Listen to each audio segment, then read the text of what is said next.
Hello बच्चों, let's read this question. So this question says why are sound waves called mechanical waves? Sound wave को mechanical waves क्यों कहते हैं ये हमें बताना है. So we can write down the key concept of this question. इस question का key concept हम देखिए क्या लिख सकते हैं.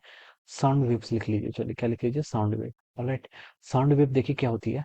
साउंड वेव देखिए आपकी प्रोड्यूस कैसे होती है. कहीं पर भी आपका डिस्टरबेंस होता है या फिर वाइब्रेशन होता है. ठीक है. इसके कारण जो आपकी वेव्स आती हैं that is called our sound waves. क्या आती है आपकी साउंड वेव. ठीक है.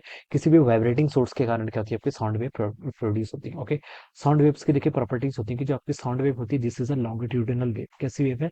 Longitudinal wave. लॉन्गिट्यूडिनल वेव का मतलब होता है कि जिस डायरेक्शन में आपकी वेव प्रोपिगेट करती है उसी डायरेक्शन में क्या होता है आपका direction of propagation of wave होता है. उसी डायरेक्शन में आपके मीडियम पार्टिकल का क्या होता है डिस्प्लेसमेंट होता है या फिर ऑसिलेशन होता है. इसलिए हम इसको क्या बोलते हैं आपका लॉन्गिट्यूडिनल वेव बोलते हैं. सेकंड चीज होती है कि जो आपकी साउंड वेव है this is a mechanical wave. कि आपकी मैकेनिकल वेव है. और थर्ड प्रॉपर्टी आप बोल सकते हैं कि this is a 3D wave. 3D wave मतलब साउंड देखिए आपकी हर डायरेक्शन की तरफ क्या करती है आपकी प्रोपिगेट करती है. ऑलराइट. अब देखिए बच्चों हमें यहाँ पर एक्सप्लेन करना है कि मैकेनिकल वेव क्या टर्म है. मैकेनिकल वेव का मतलब होता है देखिए ऐसी वेव्स जिनको प्रोपिगेट करने के लिए किसी मीडियम की रिक्वायरमेंट होती है. These are called mechanical waves. ठीक है. तो हम लिख सकते हैं देखिए any wave which requires any wave which requires any wave which requires medium to propagate. Okay, any waves which requires medium to propagate. Any wave which requires medium to propagate are known as are known are known as mechanical waves. क्या लिख सकते हैं? Are known as mechanical waves. All right.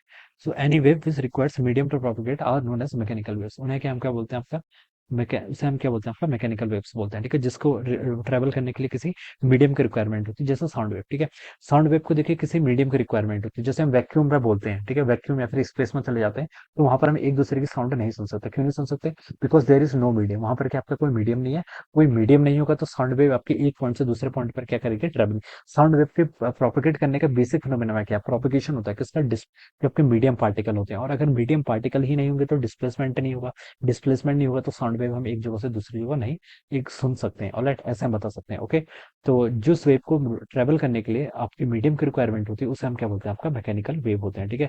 जैसे vacuum में हम क्या करते हैं साउंड को नहीं सुन सकते. अगर आपके पास के एयर है या फिर आपका लिक्विड है ऑलराइट या फिर गैसेस है या फिर कोई अदर मीडियम है यहाँ पर क्या कर सकते हैं आपकी साउंड आपकी ट्रेवल करती है because it requires medium. Okay.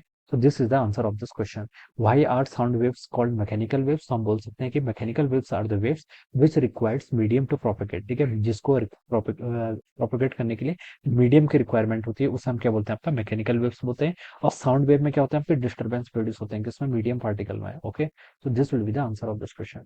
So I hope you all understood this concept. All the best and thank you.